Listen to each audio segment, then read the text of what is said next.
Good afternoon and welcome to Perspectives on Sustainable Development. I'm your host, Chris Whitehead, and a lot's happened in the last couple of weeks ever since we last chatted.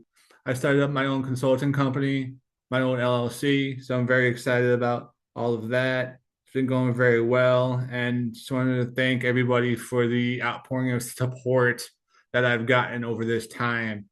I'm extremely proud of the connections and network that I've built over the last 20 years or so doing this work. And it's through that and through the collaborations that I try to find that I think we're going to find the best and most positive and productive work on these topics. And as an air guy who's gotten into climate change work, who's gotten into environmental justice work heavily, I'm always out there trying to learn more and do better projects for my clients. And as you start to dig into this stuff, you unfortunately really start to understand the impact that water is going to have and has already on our daily lives and the numerous ways climate change is impacting the water cycle positively and negatively, but definitely increasing risk. And the question I kept asking myself is, okay, how do we build in resiliency, look at various ways to improve mitigation steps and actually what's been done already and what can we learn from. Actually, very recently, a couple weeks ago, and I was actually in Manhattan and speaking to both of our guests this week, and almost as that was happening, Project Drawdown was actually announcing their Drawdown Explorer tool, which I've been exploring a little bit and find it very useful. And essentially, what it does is highlights the various types of climate tech, climate projects that are available in each geography and talks as objectively as they can as to what the positives and various negatives are of each, how far it still has to go, and what the potential for each type of project in those areas are. I think that's critical information to helping develop some of these things. And as I always try and say, move the needle a little bit positively. But I'm excited for this chat today as we have two experts from the Northeast who have been doing work on these topics, actually literally for decades around the world. And the influence both is far too profound, frankly, for me to summarize. So I will let them do that. We actually, this week, we have Furhana Husani from the Waterfront Alliance in New York and George Schuler from Connecting for Change. Well, thank you both for joining today. And if I could ask you both to give the, I don't know, 3 minute bio as to who you are, what you're doing, and what exactly got you into climate and water work. I guess for Hannah, if you want to try first. Sure, yeah, happy to jump in. My name is Furhana Husani. I am the Director of Programs and Climate Initiatives at Waterfront Alliance. And so my current role is to really sort of see holistically how we implement strategically a lot of the work around climate resilience, around awareness building, advocacy, education, as well as design. And so the where how I came here is an interesting long journey, which I will not bore you with, but essentially I started as a chemical engineer, worked in power plants for a couple of years, and one of my experiences was working in coal. And now this is going back several several years. And so I am dating myself because coal is not as popular as it was once was. But working at this power plant, I saw the impacts that coal had on local communities and on the people who actually worked in the power plant themselves. And it really sort of shifted my understanding of what power could look like. So I went and got a couple of graduate degrees, ended up working in renewable energy and electricity markets, but was really frustrated with how long it took for policy and markets to change. So shifted again into nonprofit work and tried to sort of shift the system from another way.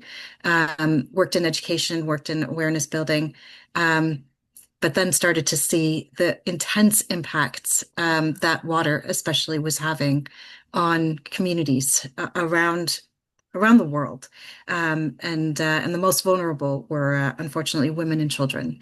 And so I shifted again to working with a organization called Women of Color, Advancing Peace and Security, and focused on sort of really exploring some of the climate impacts that were happening around the world, um, and uh, and found a home at Waterfront Alliance because I am a New Yorker, and was able to sort of pull it all together here.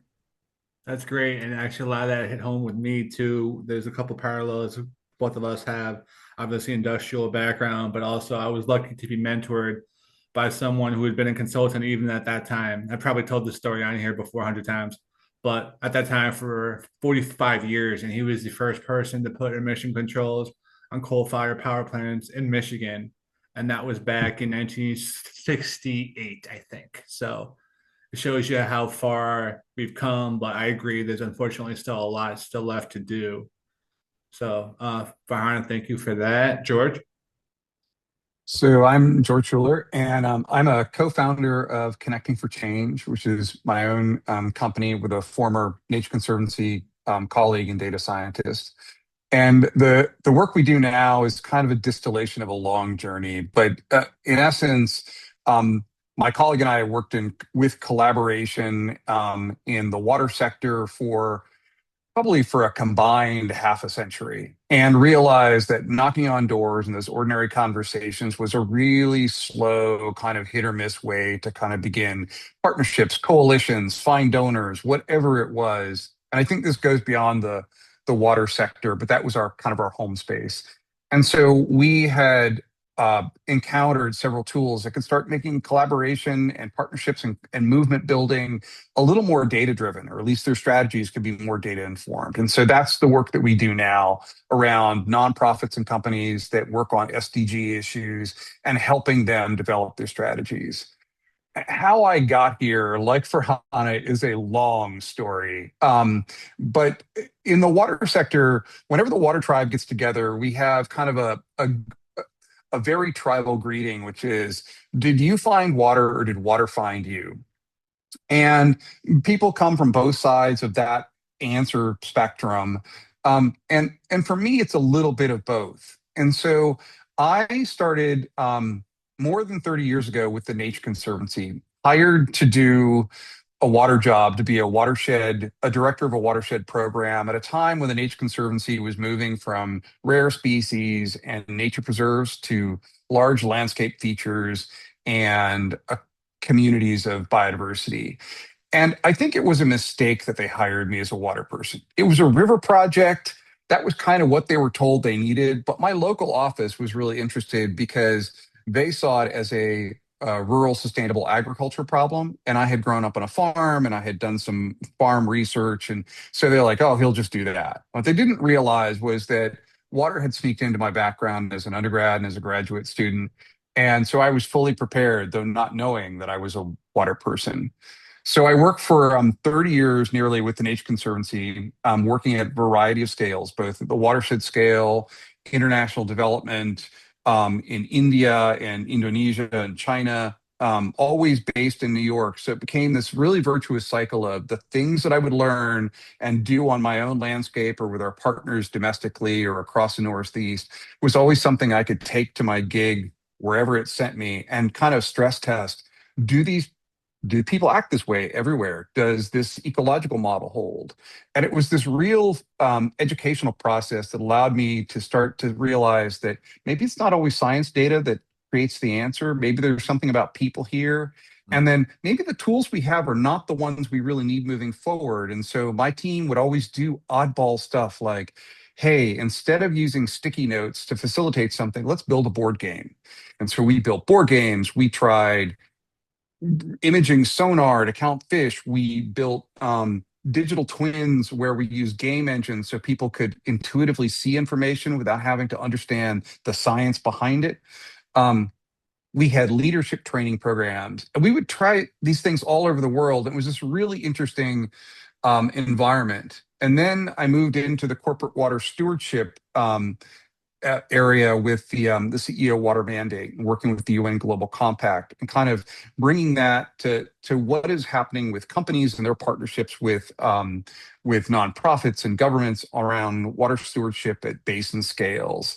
And it still kind of all led me to believe that we have a lot of the tools and the data we need. What we kind of lack is something about ourselves, something about the ecology of how people work together and the leadership that it takes to make change happen. And that and some other things kind of coalesced into around to starting Connecting for Change with my colleague Dr. Sarah Whately, and beginning to work with different sets of folks on different problems where you bring the water knowledge, we bring the data about humans and behavioral science, and help you figure out a way forward. And it doesn't need to be water. We've worked in maternal health and other issues, but our favorite child is still water. So we kind of hold ourselves in the water community up that way. Yeah. No, it's funny too. I had to laugh when you said that they made a mistake hiring you. I just kind of stopped listening after that. Totally just kidding.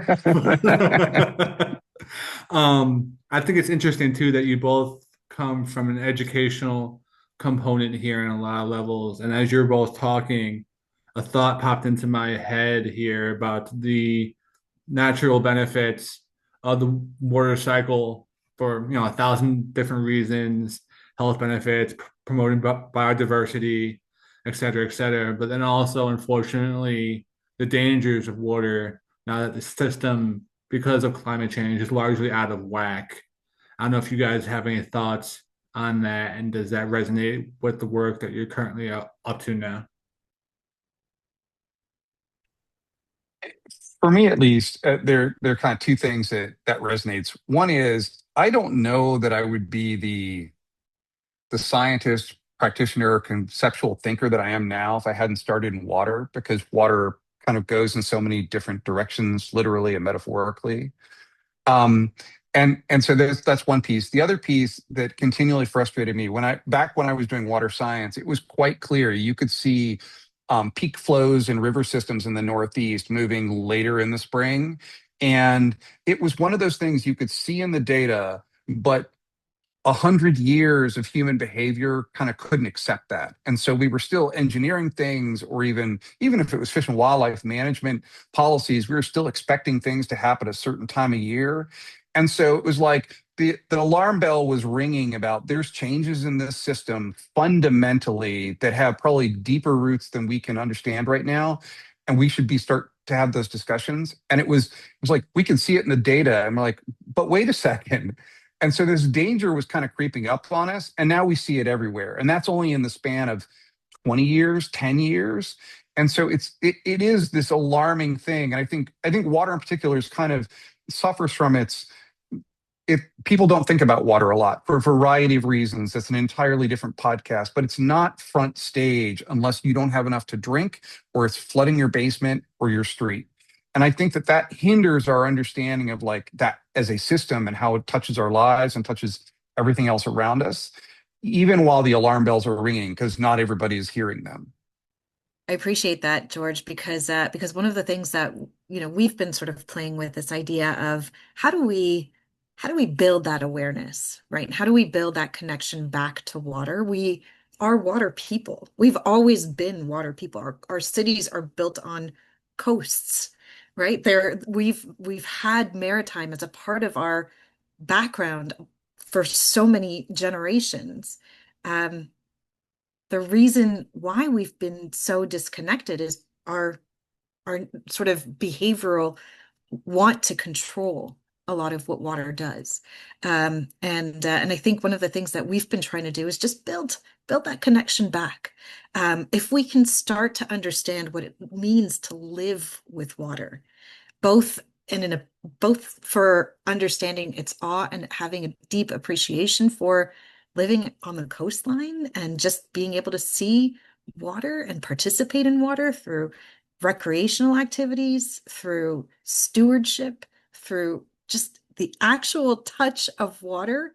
I think when we, especially living in New York City, when we think about the East River and the Hudson River, there's a lot of concern about actually touching water because of the historic pollution. But one of the things that we've been doing at Waterfront Alliance has been actually taking students out to touch water, do water quality testing, getting them to take the temperature of the water, of the pH, really understanding starting to understand that you can have this connection, the science between of water and how you can it's not as dirty as it once was. You're not going to grow a third arm by touching that water.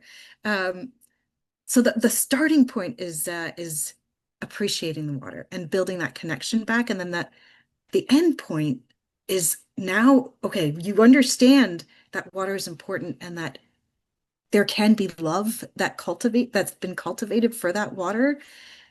But how do we start to also respect that water, right? So how do we start to now build levels of protection for ourselves, for our communities, for our neighborhoods from that water that comes into our homes, that comes and floods our neighborhoods, that is, we saw last week, is causing some fatalities as well.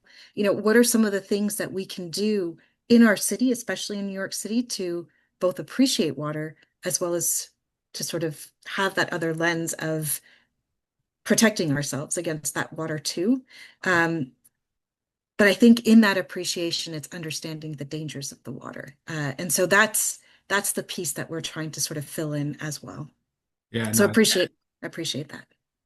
absolutely, absolutely. And that makes me think of the cloudburst rain events that have been popping up far too often over the last couple of years. And there are some outfits out there who have interesting tools. I think it's First Street has something where you could predict where would be where would be the highest risk or impact if something hits, and the potential chances of something hitting, but still difficult to build up for hypothetically a month of rain in 10 hours.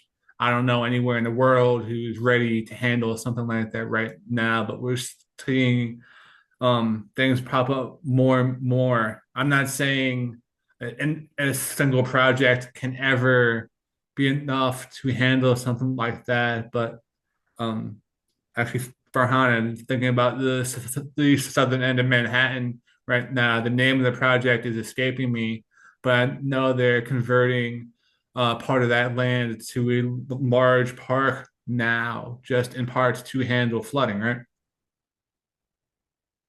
Yes, that's right. That's Wagner Park, and that's Battery Park City Authority. That's sort of working on all of the sort of the resilience of the Big U. So the Big U has like the four different pieces, and the Battery Park City Authority is working on that one. Nice. Interesting. You know, Interesting. there are kind of three pieces that stitched together for me when, as Furhana was talking. One was years ago, we used to have a program where we took New York City inner city kids and we got them on nature preserves for the summer. They were working and they had all sorts of kind of understanding what conservation in practice looked like. And one of my easy gigs was I would take them up to the New York City reservoirs, and uniformly, they did not know what they were looking at. They thought I had taken them to the ocean because they had never seen a body of water. So I think there is that awareness of water, where it is and how it affects our lives. That's one dot that I kind of that resonated with me.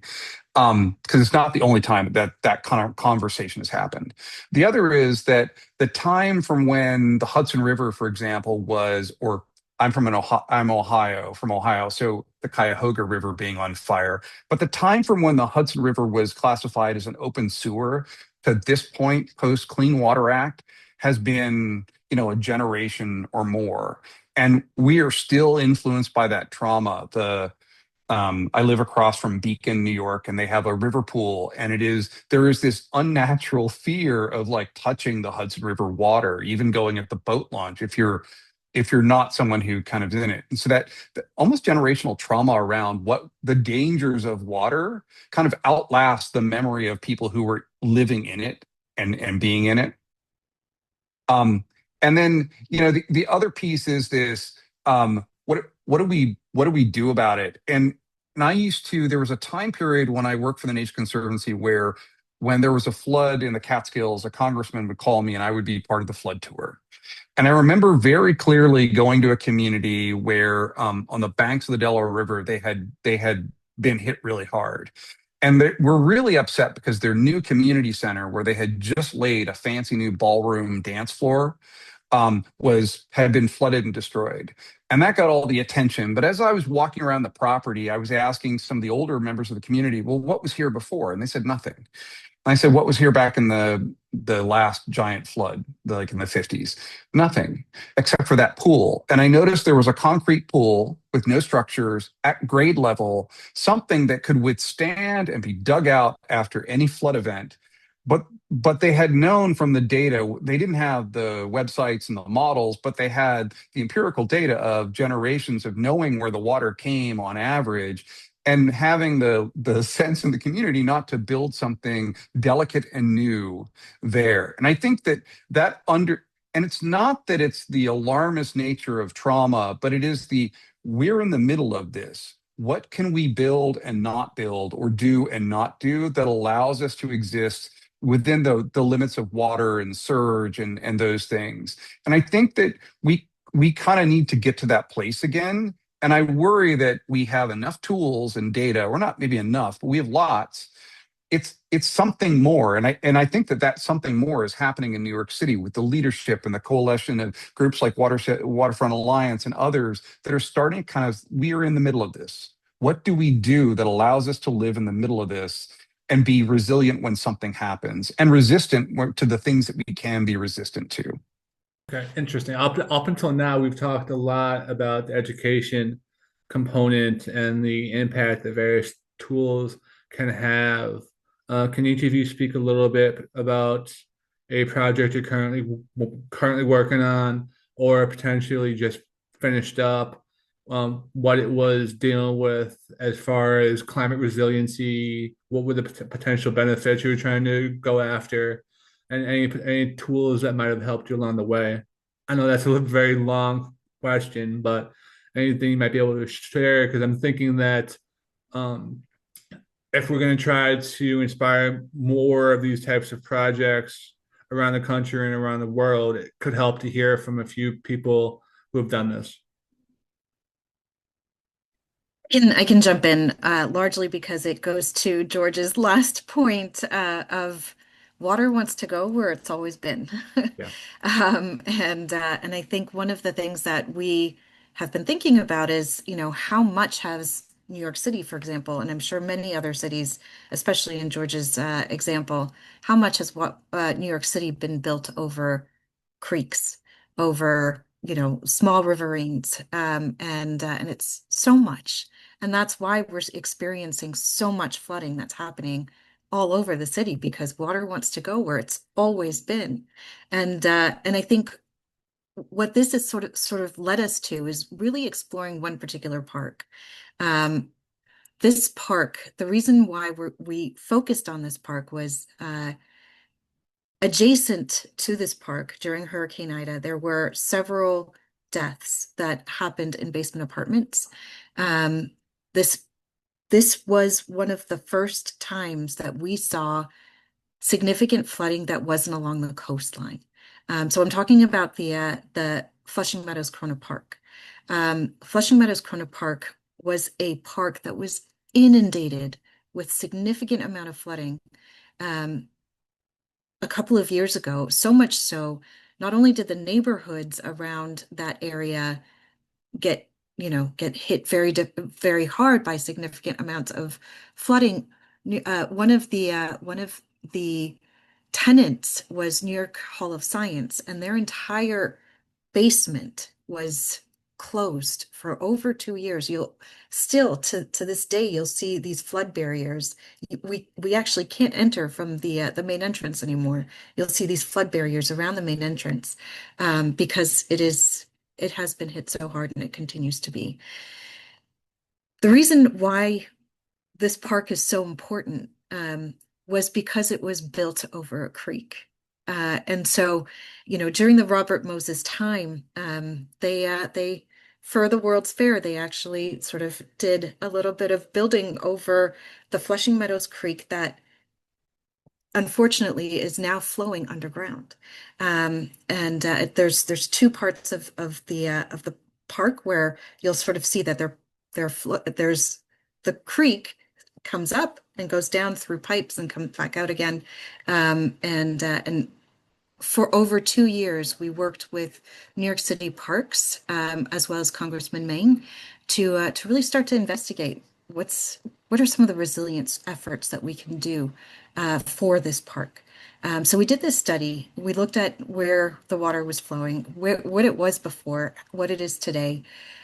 We spoke with community members across all of Queens, and Queens is one of the most diverse communities in New York City. And what we heard over and over and over again was that this park was so beloved by everyone, and it is used in so many different ways. But what we also heard over and over and over again was that this park got drenched all the time. Um, One of the things that we understood was that even when there wasn't rain, there were standing there was puddling, there was standing pools that were all around the park. So it wasn't as usable as it could have been. When it does rain, there were parts of the park that were totally inaccessible. And this is a very large park, and it is one of the most underinvested parks in New York City. And so, one of the things that we did was we worked with this community to get a sense of what they'd like to see as a part of the park, and what they essentially, again, we spent a lot of time talking to over 2 years in the park, talking to everyone who's using it, tenants, community members. And one of the things that we heard over and over again is that they want to be able to use it. They want to stop flooding. And one of the ideas that actually came from a community organization as well as New York City Parks was to daylight the creek. And what that essentially means is to lift that creek back up from out under those pipes and allow it to sort of see the daylight. So in other words, daylighting the creek. There's also this beautiful lake that's connected to the creek itself, which is called Meadow Lake. And one of the other proposals that's coming out of our study is that we should reshape that lake. And that would allow for regrading of the shoreline, allowing for additional habitat, allowing for improved quality of water for Meadow Lake. Because right now, if you walk towards that lake, sometimes you have to hold your nose because it smells so bad. But it's a beautiful asset for the park, and it should be considered as a potential way for us to connect again to the idea of water. And it is used a lot by the community. Wow, I didn't realize that the paving over of natural waterways was that common. As I knock over my microphone, there you go. How, I guess for lack of a better word, how common is that and how large of a problem is that? Because you hear constantly about how impervious surfaces cause flooding, contribute to urban heat islands, but is it also the fact that these natural waterways are being paved over and have been historically? What percentage? I guess you probably not going to be able to answer that, but how large of a problem is it? So, it would be really fascinating to talk to Eric Sanderson, who did the Manhattan Project, that it kind of looks back at Manhattan, back to prior to the arrival of Europeans, because there all of those creeks. I mean, there are just thousands of them probably on the island of Manhattan alone. And I'll give two other examples. That Sawmill Creek in Yonkers, which went from Chappaqua to the Hudson River, had been paved over for most of the 20th century. And in 2010, 2015, was daylighted and created park-like areas so it could improve water quality, improve park space to get to the Hudson River. And then my second data point is Rockland County doesn't have an agency that deals with rivers and creeks. It has a drainage department because so much of Rockland County has been diverted and subverted and paved over in terms of natural creeks and waterways and swales that they deal with it in an entirely different way. So it's really a pervasive, it is the hidden other hand of destroying wetlands and the elimination of wetlands across our landscape that has led us to bad water quality and flooding and all sorts of things. And I think it is something that the thing is, for Hannah, you were talking like, you know what? There's also a human problem here, which is our leaders in agencies and elsewhere haven't highlighted the success and example stories of when they have daylighted things and what the benefits are to those communities enough to say, this is a tool in our toolbox that we can solve some things, and we do this all the time. So that's one piece of it. The other piece of it is, we always talk about it in terms of better recreation, cleaner water quality. It's kind of more aesthetic. But there's real value in having not only the parks, but also cleaner waterways and the consequences for water use, for public health. There's all of the benefits accounting that kind of the corporate water stewardship or the international development around water kind of worries about kind of comes into play with this. And I rarely see those two pieces meet, the data and understanding of what the value of water is and the value of these projects, so that we can articulate them to community members and elected officials and others saying we need more of these. And it's very specific. It is not because it makes it nicer. It's because it touches us in so many different ways. Yeah, and I didn't know it was as pervasive as an issue as you're alluding to, both of you. I don't know how to ask this next question, but is it possible to make a top 10 list, for lack of a better term, for projects that if you invested in these and if you daylit these streams, these creeks, could potentially be the most impactful, biggest bang for your dollar? So I would actually advocate for better, I think to George's point, better awareness. And so more important than I think more important than an infrastructure project, a physical infrastructure project, I think is sort of this idea of social infrastructure. I think one of the things that we're encountering is this idea of what are some of the trade-offs that we need to make moving forward in order to change our neighborhoods uh, to prepare for more flooding. And that won't happen unless there's better awareness. So what does daylighting mean? It may mean something for different people, and it may impact the way others sort of understand and value the park. So, for example, Flushing Meadows Corona Park has this beautiful historic core, but what would it mean to sort of take out that historic core and instead have a creek that runs Yeah. through it, right? Like there are these trade-offs that are required. And so one of one of the things that I really love is this idea of allowing for neighborhoods to understand the flood impacts that are happening in their own neighborhoods. Um, and one tool and one local solution that has been going on for the past couple of years in New York is this idea of FloodNet. I'm not sure if either of you have sort of heard of it. It's this collaboration between um, the mayor's office and an academic institution to really try to understand what street level flooding sort of looks like. And I think one of the issues that we're sort of struggling with is the FEMA flood maps. The FEMA flood maps are historical, right? It doesn't necessarily look Mhm. at stormwater flooding. And so getting data on where flooding is happening in your neighborhood starts to establish this understanding of, oh, actually, okay, I have risk that's coming to me, even though it's not mapped on the FEMA flood maps.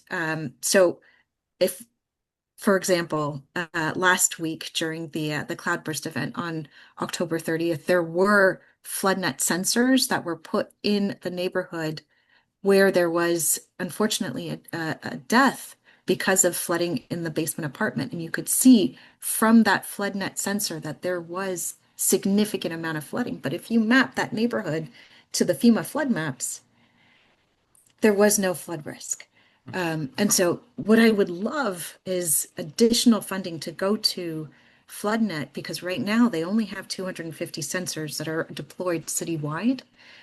But it would be really wonderful to actually increase that and then allow that to happen across the state, because there's, and actually across the country, because again, these FEMA flood maps are not great. There needs to be a way for residents to be able to advocate for their own street. Yeah. Yeah, it also makes me think of there's certain states like New Jersey as an example, who has been proposing their pact rules protecting against climate threats, which a large component of that is just highlighting the risk of building in certain areas. And it's being panned by some parts of the state, largely business for potential economic hit, but it's the stuff you have to think about, unfortunately, because these increased impacts are coming faster than we can build to potentially guard against them. It makes me think of the houses falling down in Buxton, North Carolina, in the Outer Banks. I think last week there were five within 5 hours or something crazy like that. And got me thinking, like, okay, I know this is the Outer Banks. I know they have local issues, but it's a question of risk going forward and how much are we actually comfortable bearing. And unfortunately, and I say this fully understanding that I come from a relatively privileged area here, the largest percentage of these impacts are ours to the overburden actually first. So the people who don't have this say into what to do about any of this stuff are bearing more than the people who do. And that's not fair by any stretch, but unfortunately, it's a reality right now.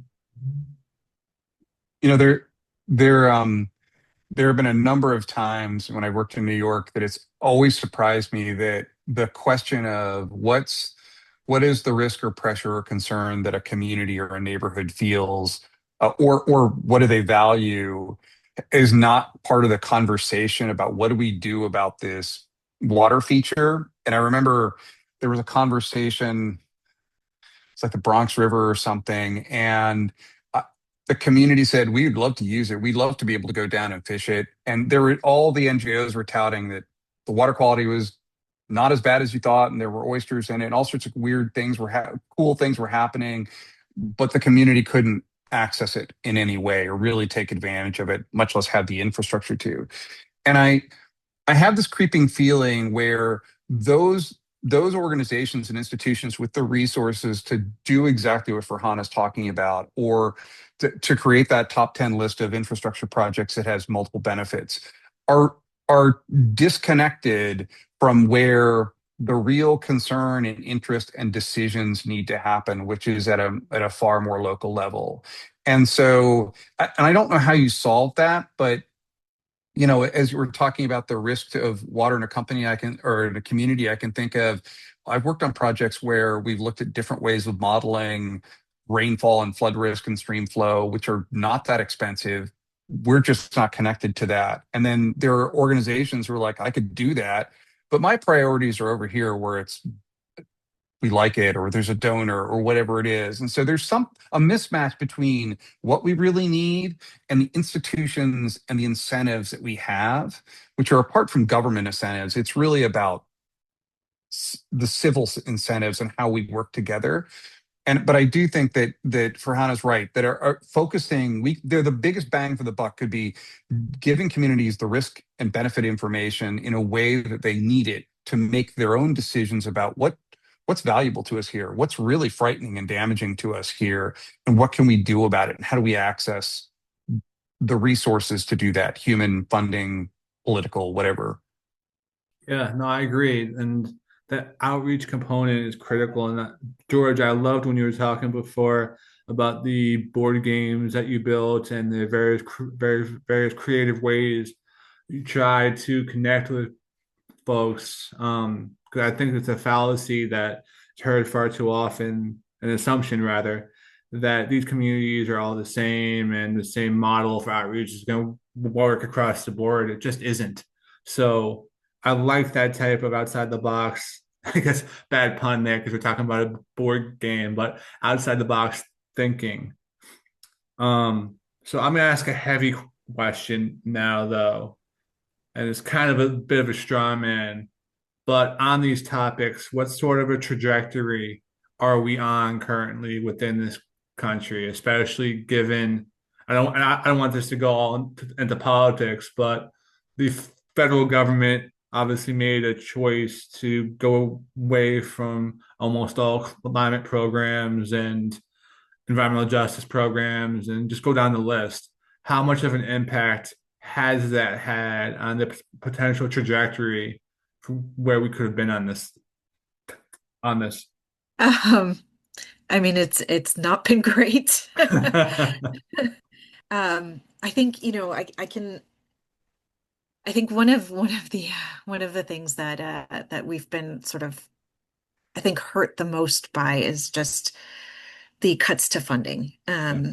I think that's been, there were such incredible plans. One, we were talking about the Big U, one around Lower Manhattan. One of the key pieces for that Big U was the FIDI Seaport plan, and they were ready to almost get to construction, and were depending on the FEMA brick funding. Hmm.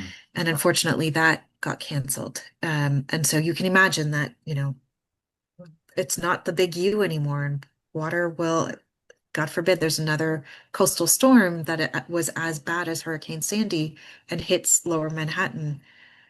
If it's not a complete U, it's going to be a problem Yeah. for Lower Manhattan. But what I struggled with even before this new administration was that Lower Manhattan was prioritized for coastal resilience when there were many other parts of Manhattan that continue to be, or sorry, not Manhattan, many other parts of New York, including the outer boroughs, that continue to be hit very hard by coastal storms, by stormwater flooding, and those weren't being planned in as much urgency as Lower Manhattan was, right? And so you could sort of see this level of inequity that was already sort of embedded before the cancellation of a lot of the funding. Um, and we were just getting there, right? So there was this EPA community change grant that allowed us to put in a really, for example, Waterfront Alliance and South Bronx Unite and a few other organizations had actually put together a $20 million community change grant for the Mott Haven Port Morris waterfront plan, which is along the South Bronx. And that would have built significant resilience as well as access to the water for the Harlem River. And unfortunately, that entire community change grant got canceled. And so again, we're starting at scratch with trying to find funding in order to move the plan forward, the design forward, not even get to construction. And so, just it's hard. It's a hard pill to swallow when we weren't even at a point where we needed to be Hmm. before the change of administration, and this just sort of continues. That's a very nice way to put that. So I appreciate that. George? I, I totally agree. And setting aside the political will and funding and the ability for us to make kind of administration type decisions, I'm gonna this is not traditional for me, but I'm gonna try to look on the bright side. And then the lens through which I'm going to look at it is, I had family that used to live in the Bay Area in California, and one of the things they told me was they lived in different neighborhoods, and they were told that, look, if there's a natural disaster, the bridges will probably be impassable, and none of the first responders live in the city because they can't afford to. So you as a neighborhood are going to be on your own for the first, 72 whatever hours after an earthquake or a major disaster, and you're going to have to take care of each other. And I think there's a similar moment for communities now, in that this is a time when we could come together as communities and formulate plans and cohesions and build out our networks so that we know what we want and how we want to go about doing it. And the next ring out is in places like Manhattan, there are others that have a valuable investment in those places. How do we bring them into that network? Because what we see in Connecting for Change, when we've done kind of network and community relationship analyses of different, not just physical communities, but kind of sectors, is often the folks with money and power are not even included in the room. No one goes, knocks on their doors and say, hey, you're part of us. Let's go do this. And so I really think that there is this opportunity to kind of ideate and create ideas and relationships, and to bring in new opportunities and money and just kind of bailing twine it together, but have better social cohesion and ideas and plans ready and the will to make decisions in advance of when the world changes and there is potentially bigger slugs of money again. And so I'm hoping that we use this time to kind of fend for ourselves and create those community groups that will carry us forward, because the cavalry is not coming anytime soon, and I'm not sure that we'll do that, but I'm trying to look that this is the opportunity to get ourselves in order to make progress. Yeah, I think that's smart. That it could be a good time for planning if hypothetically funding is available through, I don't know, foundations or the state level, whatever the case might be there. I just worry about the abrupt change in structure and going from large projects, maybe more micro and localized, and it takes time to build up that capacity if that isn't already in place. Um, interesting, interesting. So I know we're starting to come up on time here a little bit. I want to give you guys time for final thoughts, definitely. But then I also always ask a variation of the same final question, and that is a bit of a hat tip to our largest demographic, which is around 32% young people, college, undergrad, interested into going into these fields, and I think at a core level trying to affect positive change. And that can be a daunting task, especially in this current environment politically. It's a horrible job market. How do you still try to give young people hope and positive direction? And do you have any thoughts or anything you would say to them directly if you had the chance? Unfortunately, there's been a lot of it's been a little bit difficult to find opportunities recently. But I do think that there is hope. And to George's optimism, I do think that there is a movement that is happening. There are local initiatives that are happening, slowly starting to come together in order to move the needle on building stronger community networks, on building better senses of who the experts really are in this work. And I think this idea of convening that George sort of is bringing up, it's actually really important. And I think that there will be more opportunities, especially in this convening, especially in trying to understand how to build plans for the future. And I'm already starting to see glimmers. I'm starting to see glimmers with, the mayor's office, the election that we just had. There is a lot of movement towards building out more of an EJ plan for New York City, which is absolutely incredible.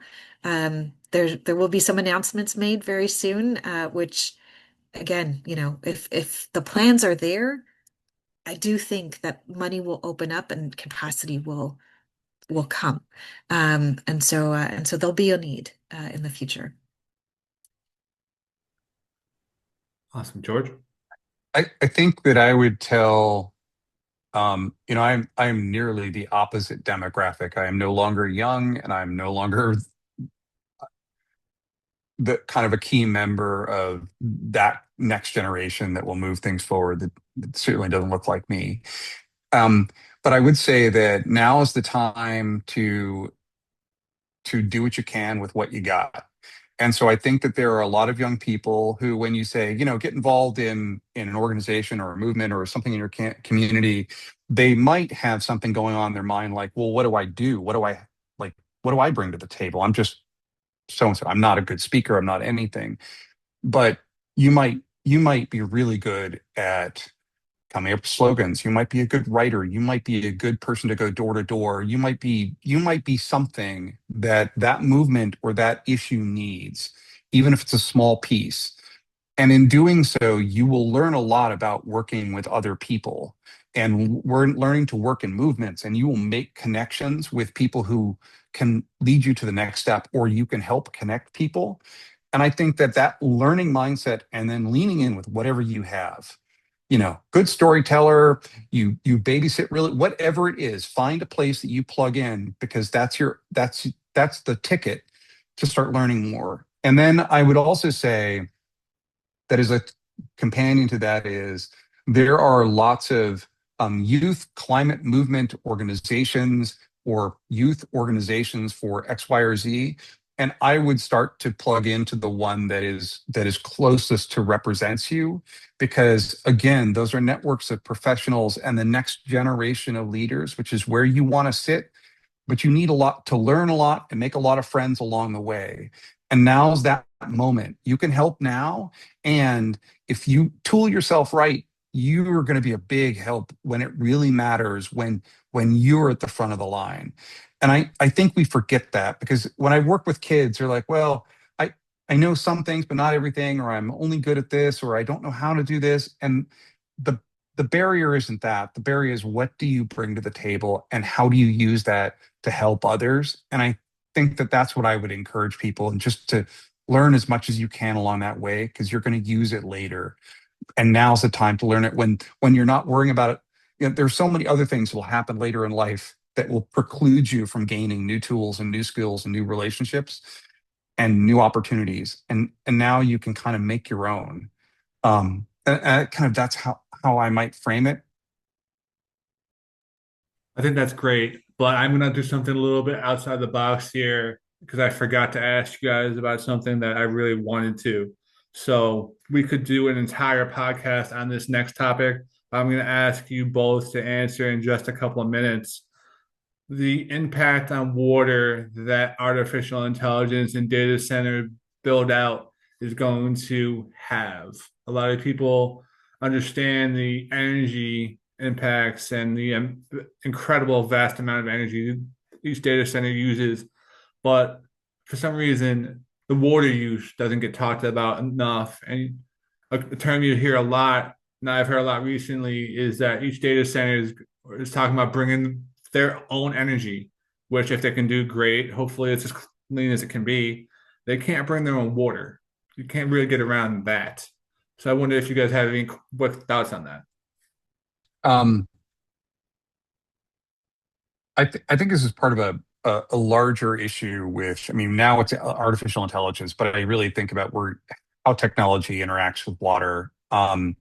And I, I think there's a straightforward look at more data centers and more computing power needs more water for cooling. And so that issue of conservation and management, we kind of need to bring front and center. I think the other issue is that isn't talked about as much as, I think some people who look at this think of it as a direct line, like the more we use, the more water we'll use, when we also know that chips are being retooled and we're going to learn more about how to make more efficient, cooler chips. And so there is a technological offset, but unfortunately, whatever we save in conservation always means that we use more of it. So like, does that mean we just build more centers and they use more water anyways? But I think that water use conversation needs to be front and center. Um, the other thing, and I have a New York example that worries me about this power for centers. Um, at probably a decade ago, a Bitcoin mining operation bought a mothballed power plant on the Finger Lakes. And they said, we're just going to use a little bit of the power to run our Bitcoin, a couple computers. And rapidly, and it was sucking water out of the lake and putting hot water back in.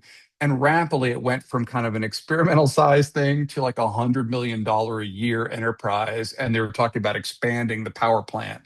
And so I want us to be really cognizant and be very transparent about the conversations about the camel's nose under the tent. When, like, yeah, it's only this big now, it's not that bad. And that's why I think having those conversations about how much water do you use? What quality of water do you need to cool the plant? Where is it coming from? Is it municipal? Is it groundwater?